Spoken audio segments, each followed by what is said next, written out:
నెగ్గుతారంటారండి? పవన్ కళ్యాణ్ గారు నెగ్గుతారని మాకు నిఘా ఉందండి. అది పక్క పవన్ పక్క కళ్యాణ్ పక్క అవునండి. ఎందుకని అంటారు పక్క పవన్ కళ్యాణ్? ఇప్పుడు మోడీ గారు ఒకడు, ఆ, చంద్రబాబు నాయుడు ఒకడు, ఆ, పవన్ కళ్యాణ్ ఒకడు, ఉమ్, వీళ్ళు ముగ్గురు కలిసారు కాబట్టి ఉమ్, ఏకగ్రీవంగా పరిపాలన కూడా ఉమ్. కూటమి పరిపాలన వస్తుందండి. పైన కూడా పైన కూడా కూటమి పరిపాలన వస్తుందండి.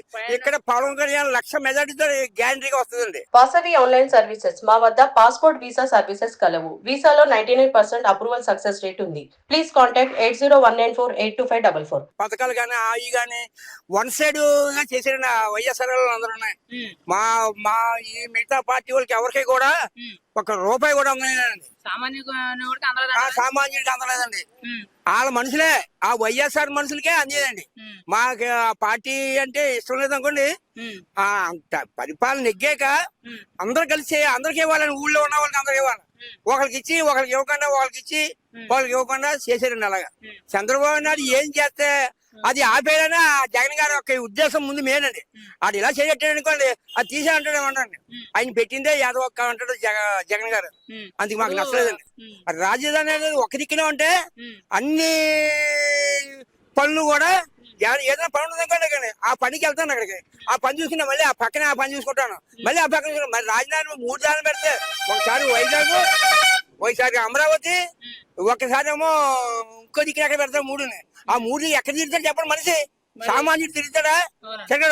తిరగలేదండి. ఇప్పుడు చాలా మంది కరెంటు బిల్లుల గురించి, ఉద్యోగాలు ఏమంటారు, మరి మీరేమంటారు వాటి గురించి? అది జనరల్ గా అయితే చదువుకున్న పిల్లలకి ఎవరికీ ఉద్యోగం లేవండి. వాళ్ళు వేరే వేరే వేరే పనులు చేసుకుంటారండి. ఏ రాడ్ బెండరో లేకపోతే ఏ మేస్త్రి పనులు ఇదే చేసుకుంటున్నారు తప్ప వాళ్ళకి డిగ్రీ చదువుకుని కూడా ఉండి వాళ్ళకి ఏ దారి లేవు. ఏ ఉద్యోగాలు వస్తాయండి?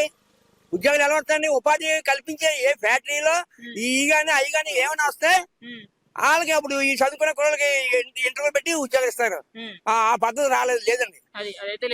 లేదండి. కరెంట్ బిల్లు మీద మీ ఒపీనియన్ ఏంటంటే? కరెంట్ బిల్లు ఇష్టానుసారం పెంచేసుకుంటున్నాడండి. ఆ ఇష్టానుసారం బిల్లు 4 సార్లు 8 సార్లు పెంచారండి. నాకు తెలదు కానీ 4-3 సార్లు ఖచ్చితంగా పెంచారండి కరెంట్ బిల్లు. పెంచారంటారు? పెంచారండి. అక్కడేమో మోడీ గారు అంటున్నారు మట్టిగా డబ్బులు ఇచ్చారు అంటున్నారు. కానీ ఇక్కడికి వచ్చాక ఆ బట్టన్ నొక్కులో పెడుతున్నాడు డబ్బులు. అప్పులు తెచ్చి మళ్ళీ బట్టన్ నొక్కుతున్నాడు.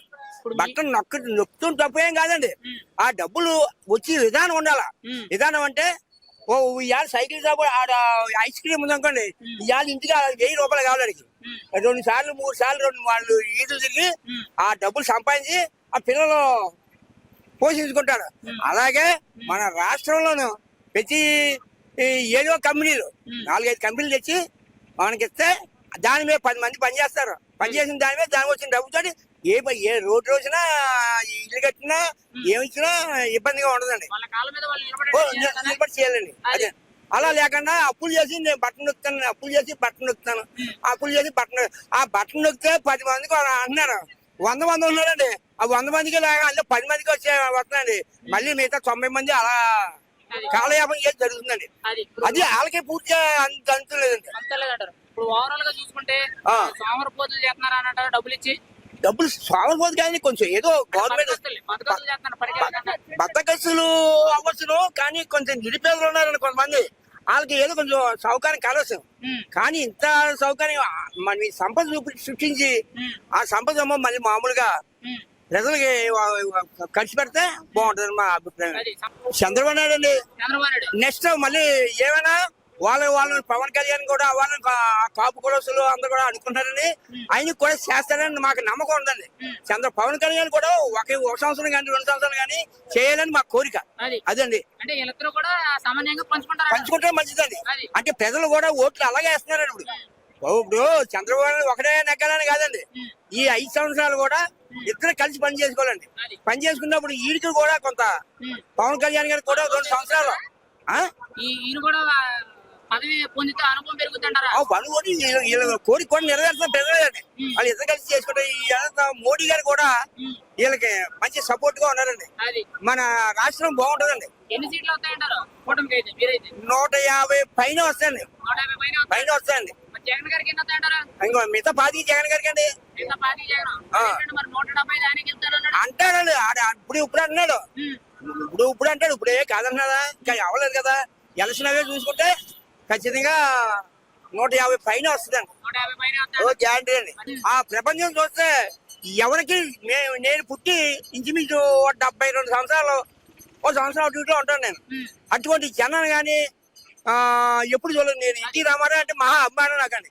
ఎన్టీ రామారావు గారు వచ్చినప్పుడే ఆయన ఒకసారి మీటింగ్ చెప్తే జనం చూసి ఏంటి ఆకాశం చిలిపడిందా, నేల ఈనిపోయిందా అనేవాడు. కానీ అలాంటివన్నీ కూడా పటాపంచలు అయిపోయింది. నేను పవన్ కళ్యాణ్ ఇంత భారీగా ఇంత జన సమీకరణ ఎవరికే రాలేదండి ఇంత గొప్పగా. మరి ఏమో మరి జరగబోయే రోజుల్లో మరి ఎవరైనా వస్తారో మనకు తెలియదు కానండి. ఇప్పుడు ప్రస్తుతానికి మాత్రం అదండి. ఇంకా ఆయన మించిన నటు జనాభా ఉండదు అనుకుంటాను.